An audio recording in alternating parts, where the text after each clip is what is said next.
Hi people! Last week, we watched an amazing episode of Heartland.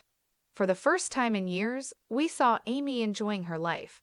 She went out with Lou and had a blast night in the pub. It took her 2 years to finally hang out with her friends without feeling guilty about being happy. She spent that difficult 2 years mourning after Ty. Ty was her best friend and in her life since they were just teenagers. She has spent the past decade only with him. Naturally, she didn't require socializing or making more friends. Her small circle was more than enough, as Ty was her whole world. She didn't even go on a date for the past 15 years, as she was with Ty already. All these led Amy to be a lonely person who is mostly dependent on Ty.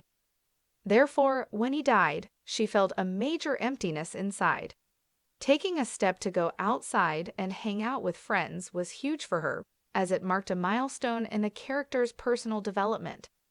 Now that she is ready to make friends and even date, we're expecting her life and social life to be more colorful in the upcoming episodes. When it comes to romance, Amy is not the one to face any struggles, as she is a successful, smart, and beautiful woman who receives attention from men at all times.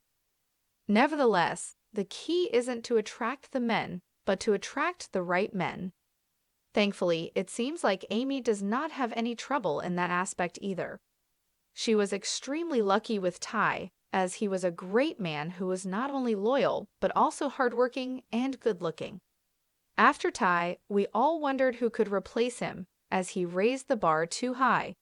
We're still certain that it's almost impossible to replace Ty.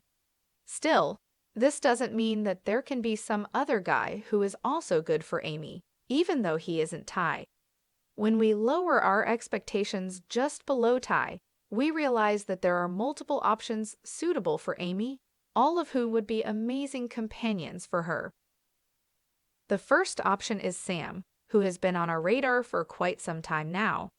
He is handsome, a former baseball player, a fellow rancher, and a good friend. He has everything that a woman can look for in a man. Besides, he shares similar values with Amy, while also living a similar lifestyle. Therefore, in the book, he looks amazing to her. However, these aren't enough for two people to come together. Chemistry and mutual attraction are also needed.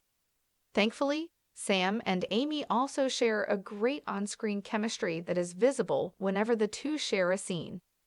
In the last episode, one single glance of Sam was enough for us to see that he highly cares about Amy.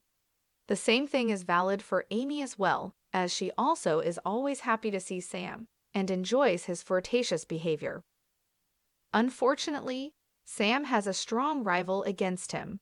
In the last episode, we met with Finn, a grandson of a former friend of Jack, Al.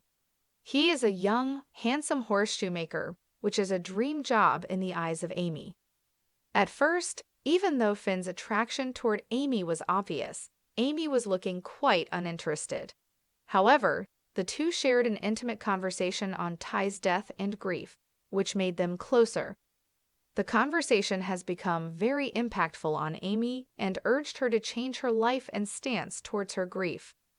At the end of the episode, Finn lets Amy know that he will be around for a bit longer, and is looking forward to meeting with Amy more in this process.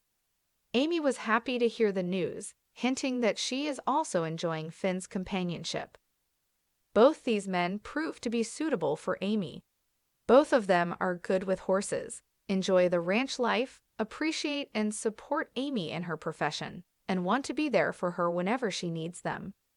Therefore, we can't choose one of them as a perfect partner for Amy.